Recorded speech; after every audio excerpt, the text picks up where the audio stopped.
créateur de tout l'univers, du monde visible et invisible, a quitté le ciel pour la terre, en prenant la forme d'un serviteur, né d'une vierge femme, conçu par la vertu du Saint-Esprit. Jésus-Christ, malgré son apparence humaine, en lui habitait toute la plénitude de la divinité, parce qu'il n'était pas que le Fils de l'âme, il était aussi le Fils du Dieu vivant, celui que tous les anges des cieux adorent.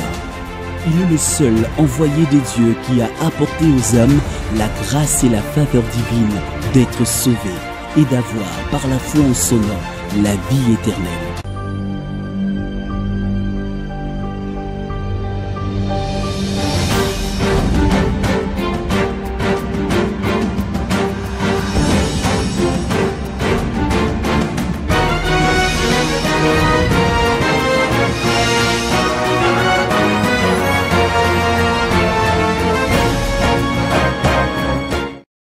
Shalom bien-aimés, je vous salue tous dans le nom précieux de notre Seigneur et Sauveur Jésus-Christ. C'est déjà l'heure de votre meilleure émission, Posons les fondements. Posons les fondements, c'est une émission de maturité, une émission d'enseignement, une émission où nous prêchons Jésus-Christ et Jésus-Christ seul.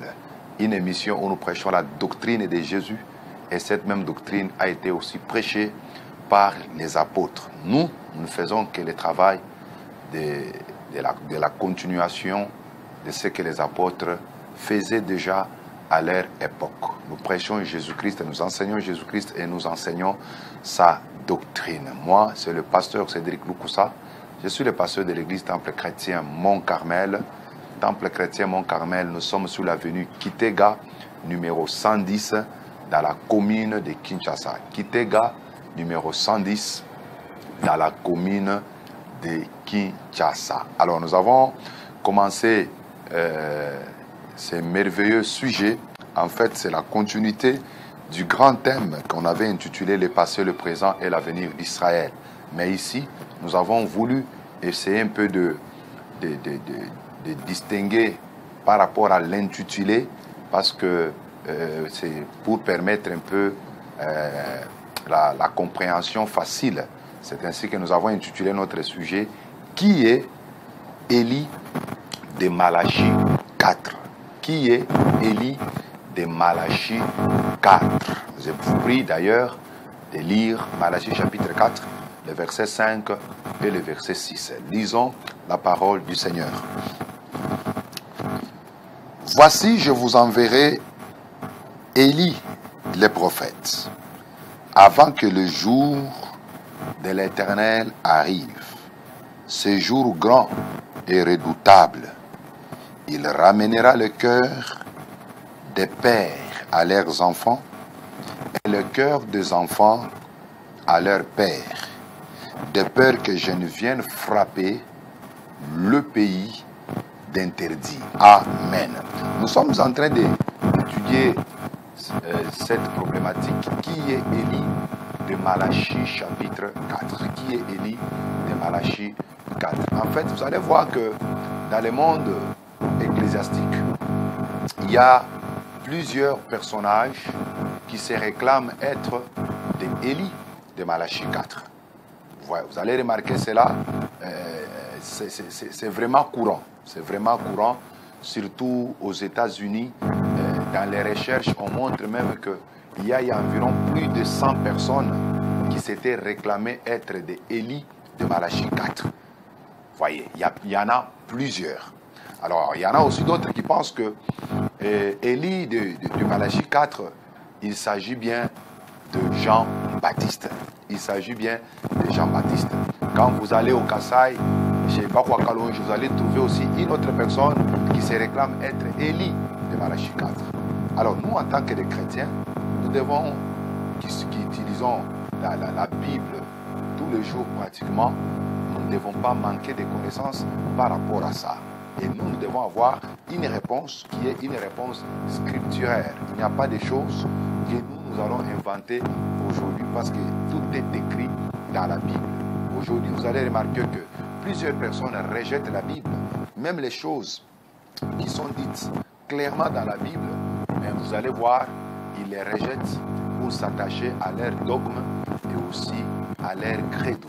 Mais dans l'émission Posons les fondements, nous faisons un effort pour être scripturaire. Nous faisons un effort pour répondre à toute question, à toute problématique au travers des Écritures. Parce que dans les Écritures, tout est là-dedans.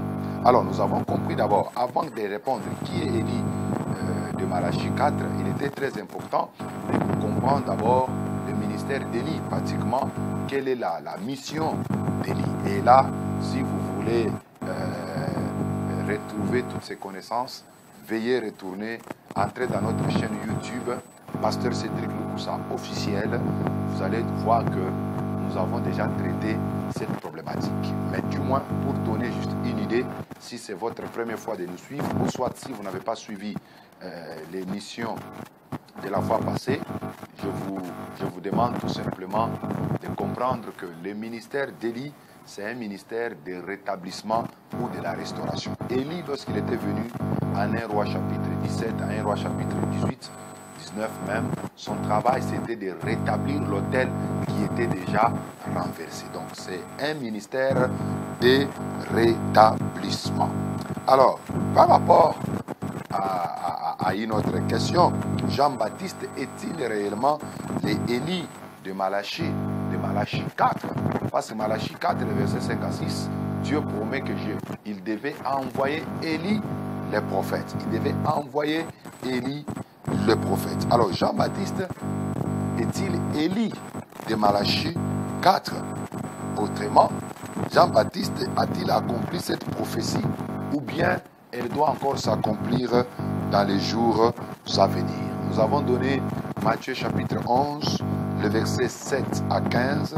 Nous avons aussi donné Matthieu chapitre 17, le verset 10 à 13. Là, Jésus lui-même affirme que Élie de Malachie 4, il s'agit bien de Jean. Vous voyez un peu cela? Les disciples aussi à Matthieu 17, quand Jésus parlait d'Élie qui devait venir pour rétablir toutes choses, la Bible dit, les disciples comprirent qu'il parlait de Jean. Vous voyez un peu cela? Alors, comme Jésus a confirmé que Jean, il est Élie, les disciples aussi ont compris que Jean était Élie. Mais nous voyons que Jean lui-même, qu'est-ce qu'il dit de lui-même? En Jean chapitre 1er, le verset 19 à 23, on a posé la question à Jean. On a posé la question à Jean pour s'il était réellement Élie qui devrait venir. Mais Jean lui-même répond, il dit, je ne suis ni le prophète, je ne suis ni Élie, mais je suis tout simplement la voix de celui qui crie dans les déserts. Jean lui-même, il dit, il est la voix de celui qui crie dans les déserts. Alors, mes frères, il est très important, par rapport à la réponse que Jean a donnée, de comprendre que Jean, il ne s'identifie pas à Élie de Malachie 4. La deuxième raison, c'est que Jean, lui-même, la Bible dit en Luc 1, le verset 15 à 17, Luc 1, verset 15 à 17, la Bible dit que Jean, lui, comme il n'était pas Élie, mais la Bible confirme qu'il était animé par l'esprit et la puissance de lui. Il travaillait avec l'esprit et la puissance d'Élie. Donc, il était semblable à Élie par son état d'esprit et sa force intérieure. Les comportements, les caractères, il ressemblait vraiment à Élie. Alors, quand vous regardez aussi la troisième raison, vous allez voir que l'Élie de Malachie 4, lui, doit venir avant le jour de l'Éternel. Mais vous allez constater que Jean, lui, est venu avant le jour de la grâce. Donc Jean, lui, est le précurseur du jour de la grâce. Mais Élie, le véritable Élie de Malachie 4, lui, il est le précurseur de la seconde venue ou du jour de l'Éternel. C'est vraiment très important, mes frères et sœurs, cette précision. Mais vous allez constater que Jean, dans sa manière de travailler, il n'a accompli que une partie de la mission d'Élie. Et cette partie consistait tout simplement à ramener le cœur des pères vers leurs enfants. Vous voyez un peu cela? Jean a présenté Christ, parce que les prophètes, ils parlaient de la venue de Christ. Jésus est venu, Jean l'a présenté, mais beaucoup ne l'ont pas reconnu. Vous voyez, si tous les enfants d'Israël avaient cru en Jésus-Christ, pendant que Jean le présentait, voici l'agneau de Dieu qui ôte les péchés du monde, Jean devrait être l'Élie de Malachie 4, parce que toute l'histoire de la Bible, pratiquement, les plans de Dieu pour Israël devrait automatiquement s'accomplir. Vous voyez un peu cela? Mais les Juifs n'ont pas reconnu Jésus comme étant leur Messie. Vous comprenez? Parce que ils les reconnaîtront lorsque Jésus reviendra pour sa seconde venue. Alors, j'ai dit, pourquoi nous disons que Jean n'est pas Élie de Malachie 4? Première raison, parce que Jean lui-même refuse de s'identifier à Élie de Malachie 4. Vous voyez un peu cela? Nous l'avons montré en Jean chapitre 1, 19 à 23. La deuxième raison, Jean n'est pas Élie de Malachie 4 parce que Jean, lui, était venu avec l'esprit et la puissance d'Élie. Il n'était pas Élie en personne, mais il avait l'esprit et la puissance d'Élie. Et nous avons montré cette comparaison par rapport à l'esprit de l'Antichrist. En 1 Jean chapitre 2, la Bible dit tous ces gens-là qui sont animés par l'esprit de l'Antichrist, on peut aussi les appeler les antéchrists. C'est pourquoi Jean a dit, vous avez appris qu'un antichrist vient. Mais aujourd'hui, il y a plusieurs antichrists. Cela ne veut pas dire le fait qu'il y a plusieurs antichrists, la personne de l'antichrist dont la Bible parle ne viendra pas. Tous les gens qui sont animés par l'esprit d'antichrist, on peut les appeler les antichrists. Vous voyez un peu cela? De la même manière aussi, Jésus et les disciples n'avaient pas tort d'appeler Jean qu'il était Élie, parce que Jean a été animé par l'esprit et la puissance d'Élie. C'est comme ça qu'on l'a aussi appelé Élie. Mais cela ne veut pas dire que le véritable Élie ne reviendra pas. Ça, c'est une précision que j'avais voulu, mes frères, que vous puissiez comprendre. Et la troisième raison pour laquelle Jean n'est pas Élie de Malachie 4, remarquez qu'en Malachie 4, on nous parle que Élie viendra avant le jour de l'Éternel. Vous voyez, or, lorsqu'on parle du jour de l'Éternel, c'est le jour où l'Éternel commence à intervenir directement lui-même sur la terre pour juger, 2, pour punir les méchants, 3, et récompenser ses serviteurs ou restaurer son peuple. Je répète, le jour de l'Éternel, c'est le jour où l'Éternel commence à intervenir directement lui-même sur la terre pour juger, pour punir les méchants et récompenser ses serviteurs, restaurer son peuple Israël. C'est ce qu'on appelle le jour de l'Éternel. En d'autres termes, le jour de l'Éternel, c'est le jour de la colère de Dieu sur le méchant et les incrédules. Alléluia. C'est le jour de la colère de Dieu sur le méchant et sur les incrédules. Lorsque Dieu vient manifester sa colère sur le méchant et sur les incrédules, on appelle ce jour-là le jour de l'Éternel. Alors qu'on nous dit que Élie de Malachie 4 viendra avant le jour de l'Éternel. Vous voyez, c'est le jour du jugement.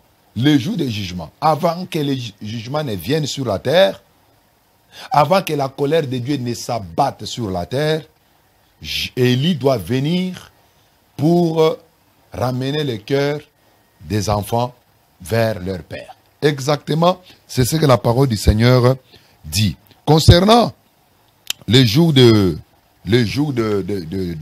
l'Éternel, vous allez voir même en Malachie chapitre 4, Malachie chapitre 4, le verset 1er, la Bible dit, car voici le jour vient, ardent comme une fournaise, tous les hautains, tous les méchants seront comme du chaume, le jour qui vient les embrassera, dit l'Éternel des armées, il ne leur laissera ni racine, ni rameau. Vous voyez? Il parle du jour de l'Éternel, qui est un jour d'une ardente fourneuse. Vous voyez un peu cela? Et les méchants seront comme le chaume. Vous pouvez aussi voir ça au verset 3. Il dit, et vous méchants, car ils seront comme de la cendre sous la plante de vos pieds au jour que je prépare. Vous voyez un peu? Le méchant seront comme la cendre. Donc les méchants seront brûlés. Le feu de Dieu, le feu de la colère de Dieu s'abattra pratiquement sur tous les méchants. Même le verset 5 le dit encore, car voici je vous enverrai Élie le prophète avant que le jour de l'Éternel arrive. Donc le jour de l'Éternel, c'est le jour de la colère. Vous pouvez aussi le vérifier à Ésaïe chapitre 13, le verset 6, on nous parle que ce jour-là, c'est un jour encore de colère. On le dit aussi en Joël chapitre 2, le verset 11, et Joël 2, le verset 31. On parle que le jour de l'Éternel, c'est un jour où les grêles de feu va tomber sur les ennemis d'Israël. Vous voyez un peu cela? En Sophonie, chapitre 1er, le verset 14, on nous parle encore la même chose. On appelle toujours le jour de l'Éternel comme étant le jour de la colère de Dieu. Alléluia. Alors, quand vous êtes maintenant en Apocalypse 6, le verset 12 à 17, c'est à l'ouverture du 6e sceau. Et le 6e sceau, c'est ça pratiquement le jour de l'Éternel. Je voulais qu'on lise ça. Apocalypse 12, plutôt Apocalypse 6, le verset 12. 12 à 17. La Bible dit, j'ai regardé. Et quand il ouvrit le 6e sceau, il y eut un grand tremblement de terre. Le soleil devint noir comme un sac de crin. La lune entière devint comme du sang. Les étoiles du ciel tombèrent sur la terre comme les figues vertes d'un figuier secoué par un vent violent. Le ciel se retira comme un livre qu'on roule, et toutes les montagnes et les îles furent remuées de leur place. Les rois de la terre, les grands, les chefs militaires, les riches, les puissants, tous les esclaves et les hommes libres se cachèrent dans les cavernes et dans les rochers des montagnes. Et il disait aux montagnes et aux rochers, tombez sur nous, cachez-nous devant la face de celui qui est assis sur le trône et devant la colère de l'agneau. Car le grand jour de sa colère est venu. Qui peut subsister? Le grand jour de sa colère est venu. Qui peut subsister? Alléluia. Donc, vous voyez que le 6e sceau parle du jour de l'Éternel, le jour de sa colère. Le jour de la colère de l'agneau qui devait tomber sur les habitants de la terre et précisément sur le méchant. Alors que lorsque Jésus était venu pour sa première fois, ce qu'on appelle la première venue de Jésus, il n'était pas venu pour juger le monde, mais Jésus était venu pour sauver le monde. C'est pourquoi la Bible dit, la grâce est venue avec Jésus. Vous voyez? Donc Jésus est venu inaugurer les jours de la grâce, l'année de la grâce, et non le jugement. C'est pourquoi vous allez voir par exemple en Ésaïe 61, on nous parle de deux venues de Jésus. Ésaïe 61, je commence par les premiers versets. L'Esprit du Seigneur, l'Éternel, est sur moi, car il m'a oint pour porter des bonnes nouvelles aux malheureux. Il m'a envoyé pour guérir ceux qui ont le cœur brisé, pour proclamer aux captifs la liberté et aux prisonniers la délivrance, pour publier une année de grâce de l'Éternel et un jour de vengeance de notre Dieu, pour consoler tous les affligés. Vous allez voir que là-bas, on nous parle d'une année de grâce et un jour de vengeance. Mais vous allez voir que à l'accomplissement de cette écriture, en Luc chapitre 4, le verset 18 à 19, Jésus il a parlé, il s'est limité à l'année de grâce. Il n'a pas parlé du jour de vengeance. Vous voyez un peu cela? Ésaïe, lui, a vu toute la prophétie. Ésaïe a vu tout le devenu de Christ dans une même vision. Vous voyez un peu cela? Il parle que Jésus, quand il viendrait, il devait annoncer non seulement une année de grâce, mais aussi un jour de vengeance de Dieu. Mais regardez que dans la réalisation, dans l'accomplissement de la prophétie, Jésus, il parle que l'Esprit du Seigneur est sur moi. Il m'a oint pour annoncer la bonne nouvelle aux pauvres, mais il s'arrête à l'année de la grâce. Jésus n'a pas touché le jour de vengeance. Pourquoi? Parce qu'on ne peut pas en même temps annoncer l'année de grâce, annoncer au même moment le jour de vengeance. L'année de grâce, Jésus l'a annoncé lors de sa première venue. Mais le jour de vengeance, c'est lors de sa seconde venue.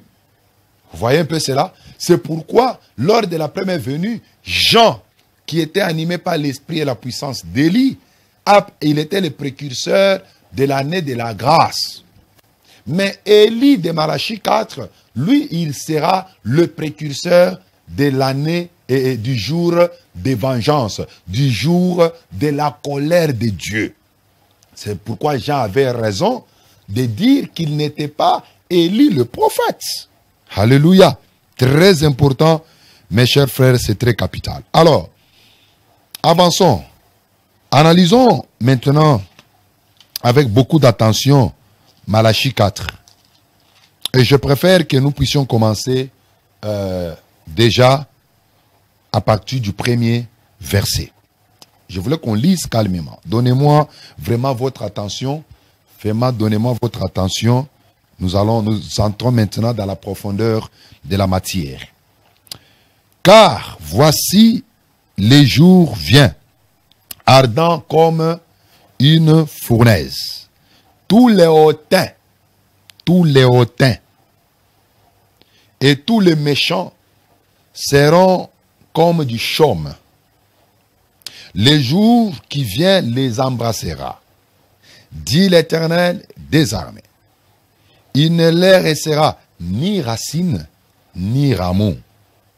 Mais pour vous qui craignez mon nom, s'élèvera le soleil de la justice, et la guérison sera sous ses ailes. Vous sortirez et vous sauterez comme les veaux d'une étable. Et vous foulerez les méchants, car ils seront comme de la cendre sous la plante de vos pieds. Au jour que je prépare, dit l'Éternel des armées. Souvenez-vous de la loi de Moïse, mon serviteur, auquel j'ai prescrit en Horeb, pour tout Israël des préceptes et des ordonnances. Voici, je vous enverrai Élie les prophètes, avant que le jour de l'Éternel arrive. Ces jours grands et redoutables. Il ramènera le cœur des pères à leurs enfants et le cœur des enfants à leurs pères, de peur que je ne vienne frapper les pays d'interdit. Oh, mes frères, une précision que je voulais donner. Avant d'arriver au verset 5 où on nous parle de la venue d'Élie, il est très important de comprendre le verset 1er jusqu'au verset 4.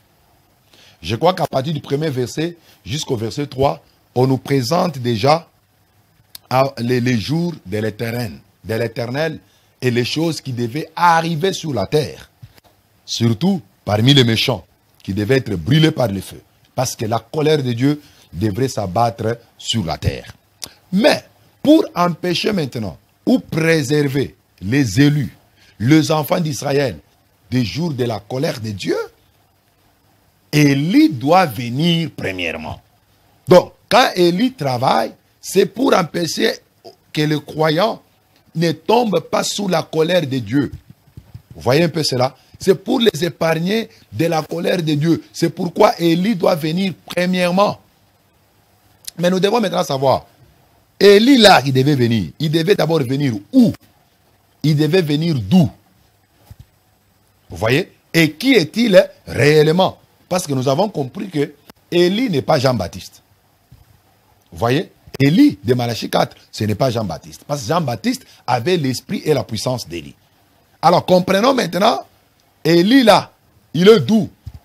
Est-ce qu'il viendra des États-Unis? Est-ce qu'il viendra de l'Europe? Est-ce qu'il viendra du Congo? Il viendra de l'Afrique? Ou il viendra d'où? C'est très important. Alléluia. C'est très, très important. Mais nous allons répondre à cette question. Vous-même, vous allez voir que les écailles qui sont sur vos yeux vont tomber. Parce que beaucoup de gens interprètent très mal cette écriture. Parce que d'autres attribuent cette écriture ou la promesse de la venue d'Élie à leur prophète. Vous voyez un peu cela? À leur prophète. Mais nous comprenons qui est-il réellement? D'où viendra-t-il? Pour comprendre cela, relisons le verset 4. La Bible dit, « Souvenez-vous de la loi de Moïse, mon serviteur, auquel j'ai prescrit en Horeb pour tout Israël des préceptes et des ordonnances. » Regardez ce qu'on dit. « Souvenez-vous de la loi de Moïse. » Première question que je vous pose. Qui devrait se souvenir de la loi de Moïse? Qui devrait se souvenir de la loi de Moïse? Vous êtes lecteur de la Bible. Qui devrait se souvenir de la loi de Moïse? Ça, c'est la première question. La deuxième question. Qui était en Horeb? Quand on parle de Horeb, ça veut dire tout simplement la montagne de Sinaï. Vous voyez un peu? Horeb, en Exode 2 et 3, c'est là où Moïse avait rencontré le buisson ardent. Vous voyez? Et c'est la même montagne, en Exode 19, lorsqu'Israël se retournait déjà à Canaan, Dieu les a demandé d'aller encore sur la même montagne. Et à ce moment-là, on appelle ça montagne de Sinaï. Vous voyez un peu cela. Alors, qui était à la montagne de Sinaï pour recevoir les préceptes et les ordonnances? Est-ce l'Église était à la montagne de Sinaï ou bien c'est Israël?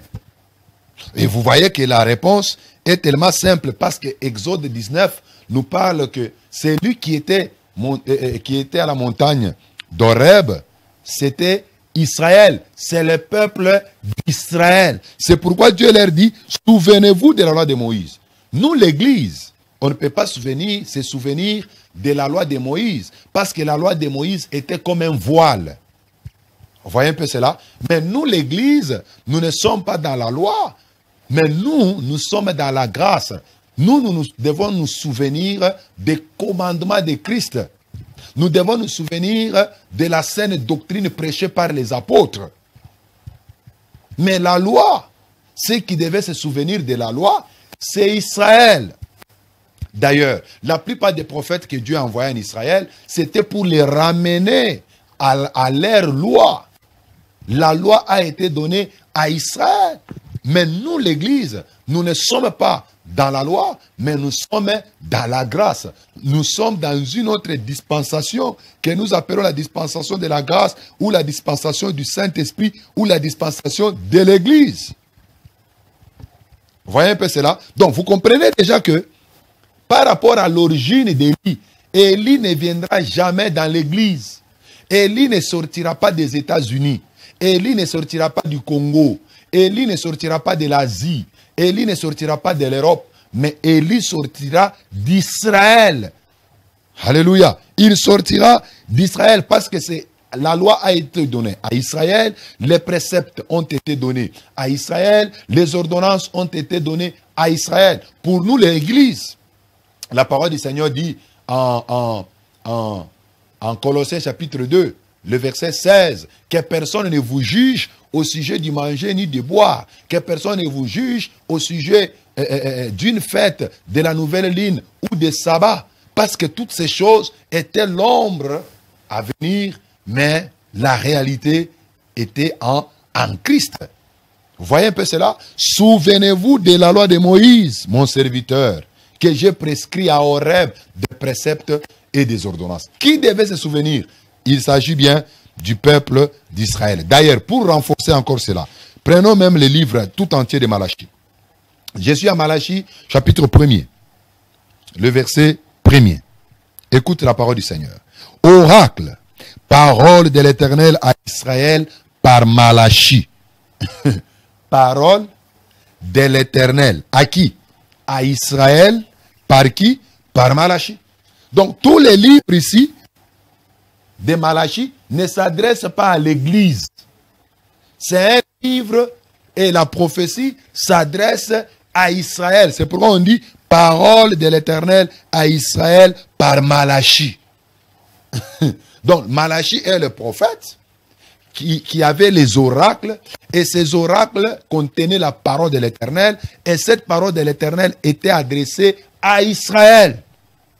Mais comment maintenant quelqu'un qui s'appelle prophète, il vient prophète de l'Église, quelqu'un qui s'appelle messager de l'Église, il va prendre une prophétie qui concernait Israël pour s'en approprier?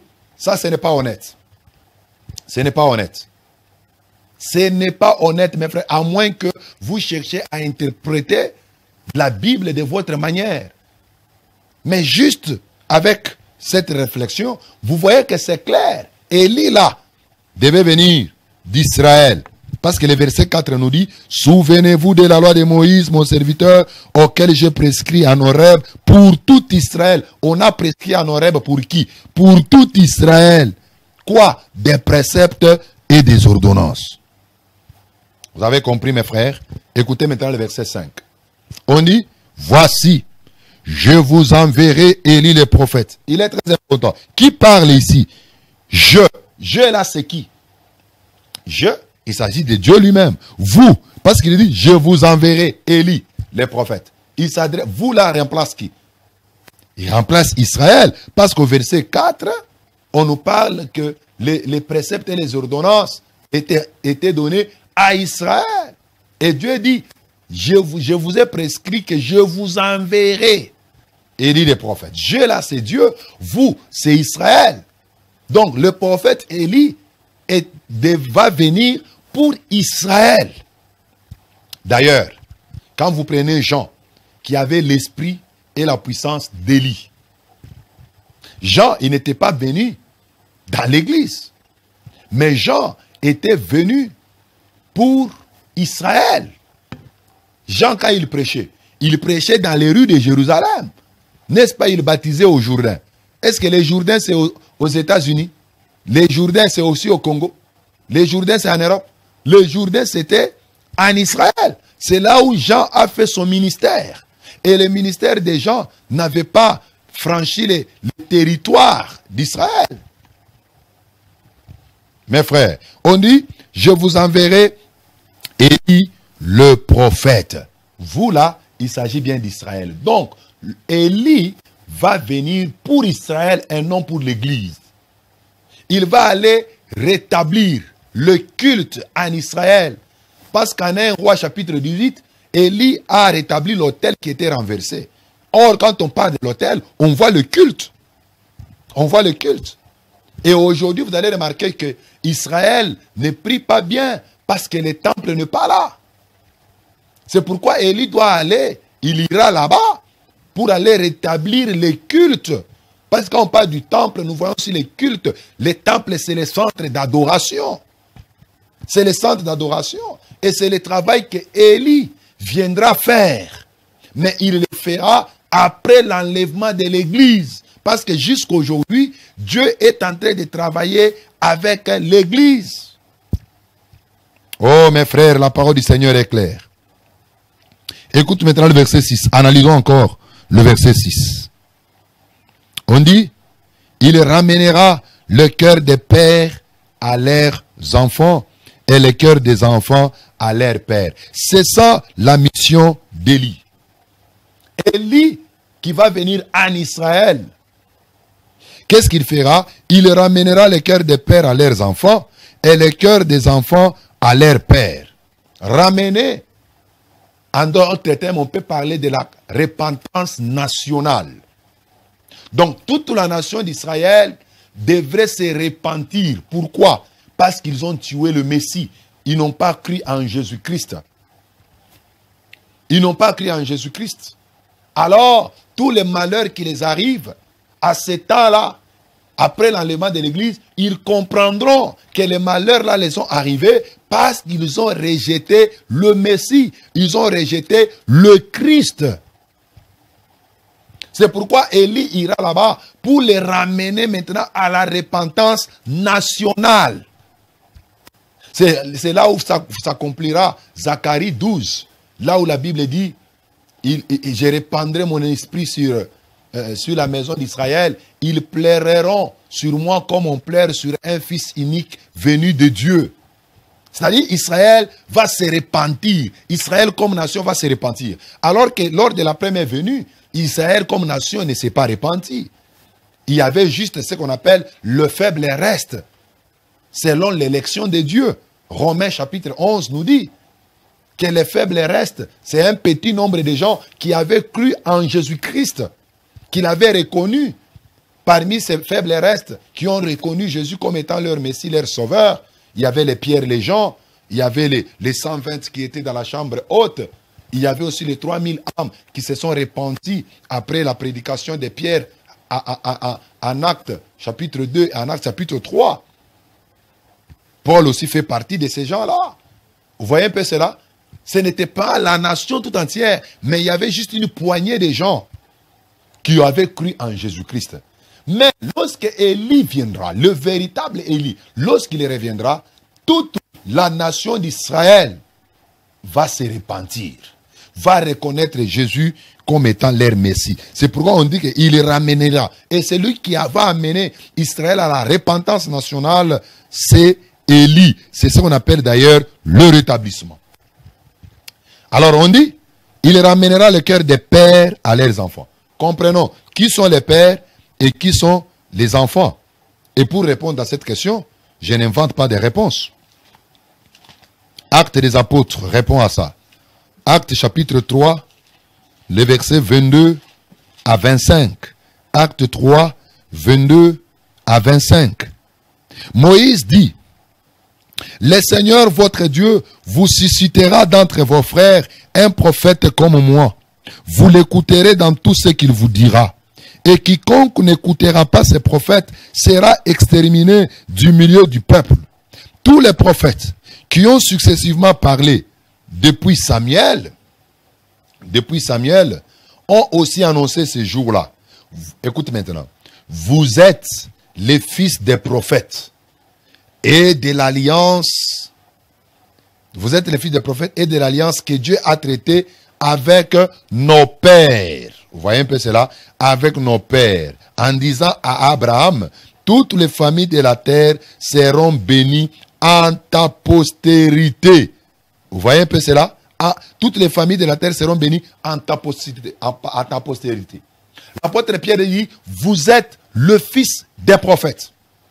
Donc, le fils là, c'est ça les enfants d'Israël.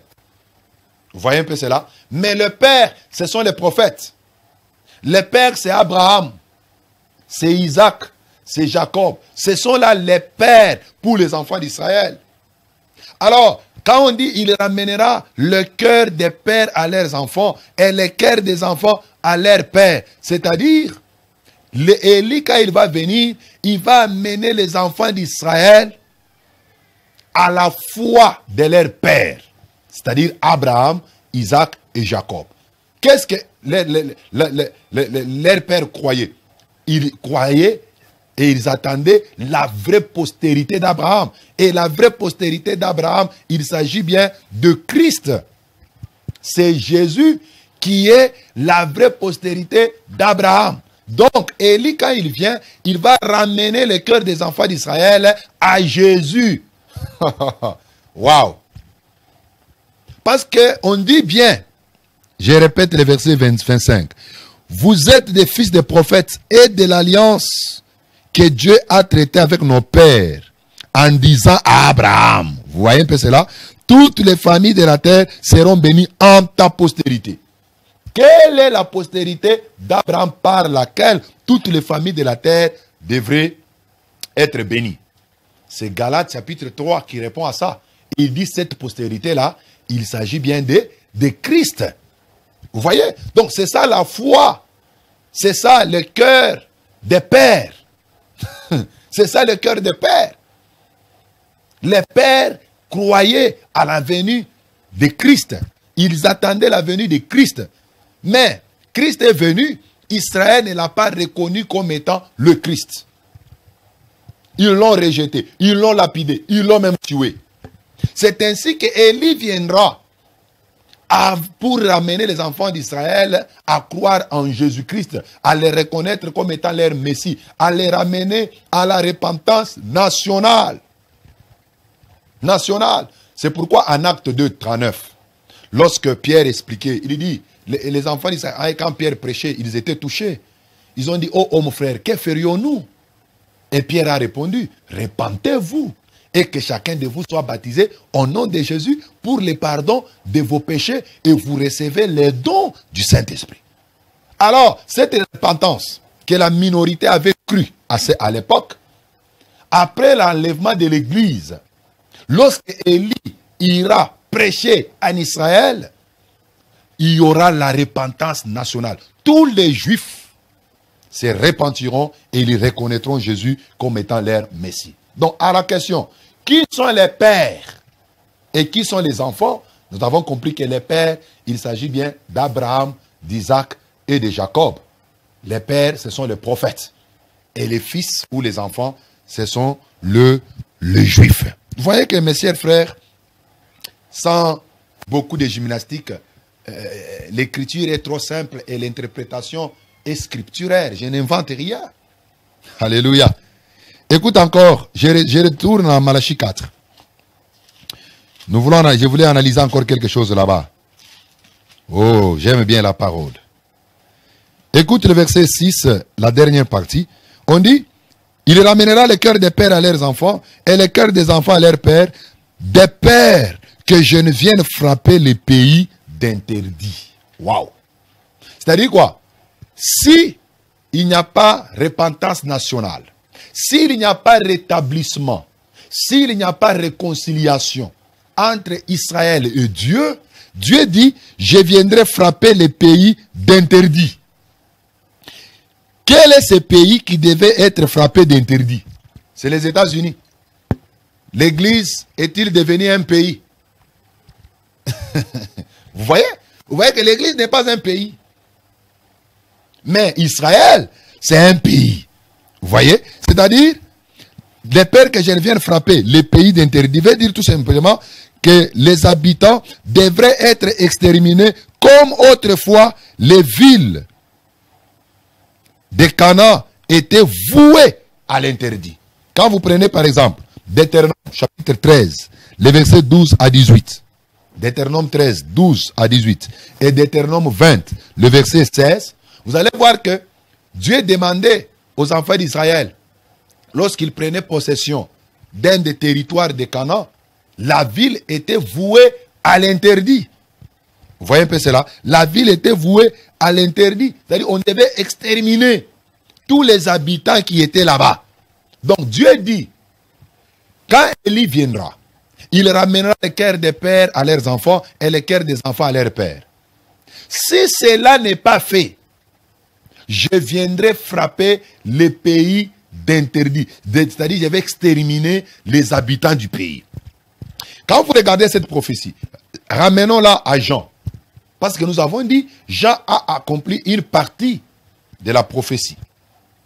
Vous voyez, il est venu comme précurseur du jour de grâce. Mais le fait qu'il n'y a pas eu repentance nationale, les enfants d'Israël ne se sont pas repentis. Ils n'ont pas tous reconnu Jésus comme étant leur Messie. Vous allez voir qu'en l'an 70, il y a eu un général qu'on appelle le général Titus. Ce général, c'est un général romain. Il a envahi Jérusalem. Il a détruit les temples. Et plusieurs enfants d'Israël ont été pris en captivité. Vous voyez, c'est l'accomplissement encore de l'écriture. Parce que Jésus avait dit à Matthieu 24, 1 à 3, pendant qu'on lui présentait pratiquement la beauté du temple. Il dit, il ne restera pas pierre sur pierre qui ne soit renversé. Le fait que les Juifs n'ont pas reconnu Jésus, ils n'ont pas cru en lui comme étant leur Messie. Les pays étaient frappés d'interdits. Les habitants ont été exterminés. C'est comme ça qu'Israël était resté un désert. Un désert. Alléluia. Et il a fallu attendre jusqu'après la Deuxième Guerre mondiale, en 1948, que les Nations Unies puissent encore reconnaître Israël comme étant un État indépendant. Mes chers frères, c'est le même scénario qui va se dessiner au niveau de la seconde venue. Mais à la différence, à la seconde venue de Jésus, les Juifs, parce que Élie viendra, et lui ne va pas échouer à sa mission, il réussira sa mission, tous les Juifs vont reconnaître Jésus comme étant leur Messie. En ce moment-là, Israël, au lieu qu'il soit frappé d'interdit, d'ailleurs Dieu va instaurer ce que nous appelons le royaume millénaire. Un royaume de paix, un royaume de prospérité, un royaume de justice, un royaume de longévité. Ça sera vraiment très, très merveilleux. Vous voyez que mes frères, c'est vraiment trop clair. Pour répondre à cette question, qui est Élie de Malachie 4? Laisse-moi vous dire que Élie de Malachie 4 n'est pas Jean-Baptiste, nous l'avons démontré. Et Élie de Malachie 4 n'est pas un prophète des États-Unis, n'est pas un prophète qui peut venir du Congo ou du Kasaï ou de l'Europe. Cet Élie-là, il reviendra toujours en Israël avant la seconde venue de Jésus. Et quand nous parlons de la seconde venue de Jésus, ce n'est pas par rapport à la venue de Jésus pour l'enlèvement de l'Église. Mais c'est par rapport à sa venue pour venir instaurer le royaume millénaire. Alléluia. En Apocalypse 19, à partir du verset 11, c'est là où on parle de la seconde venue de Jésus. Parce que cette seconde venue a deux phases. La première phase, c'est pour venir enlever l'Église. Ça, c'est une venue invisible. Mais la seconde phase, c'est quand Jésus reviendra, monter sur un cheval blanc pour venir instaurer le royaume millénaire sur la terre. C'est ça la seconde venue. Mais avant ces jours-là, Élie doit venir pour ramener le cœur des enfants d'Israël à Dieu, leur Père. Que le Seigneur vous bénisse pour aujourd'hui. La prochaine fois, nous allons répondre encore avec précision qui est Élie de Malachie 4. Et là, nous allons parler un peu de Apocalypse chapitre 11, la venue des deux témoins. Ne ratez pas ça, parce que ça sera encore très merveilleux et ça va vous apporter encore beaucoup plus de précision. Pour aujourd'hui, que le Seigneur vous bénisse. Vous avez des questions à nous poser, le numéro est là. Vous pouvez nous écrire sur WhatsApp ou nous appeler. Posez votre question pour la précision. Nous allons toujours vous répondre. Soyez les fanatiques de Dieu, de la Bible. Ne soyez pas les fanatiques des hommes. Ne soyez pas les fanatiques des églises. Non, mais soyez les fanatiques de Dieu et de la Bible. Parce que tout ce qui est écrit dans la Bible, c'est la vérité. Que le Seigneur Dieu vous bénisse. Nous avons notre chaîne YouTube.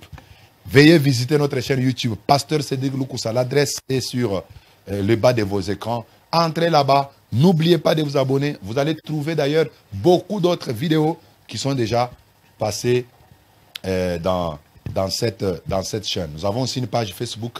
Veuillez visiter cela. Vous ne serez pas dessus. Que le Seigneur Dieu vous bénisse. Moi, Pasteur Cédric Loukoussa, du Temple chrétien Mont-Carmel, nous prions chaque mercredi et vendredi de 17h30 à 19h30.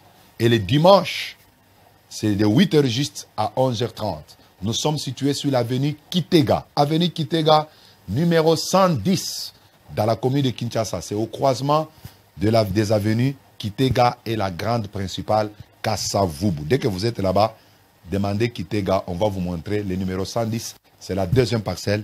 C'est là où vous allez nous rencontrer. Que le Seigneur vous bénisse et je vous souhaite une très belle soirée accompagnée encore de votre meilleure chaîne chrétienne ZM. À mon nom personnel, au nom de toute l'équipe technique ZM et surtout au concepteur de cette émission, M. Serge Katoumoua, je vous souhaite une belle soirée. Rendez-vous en rediffusion samedi à 20h juste. Mais quant à moi, je vous retrouve les lundis à 15h45. Que Dieu vous bénisse.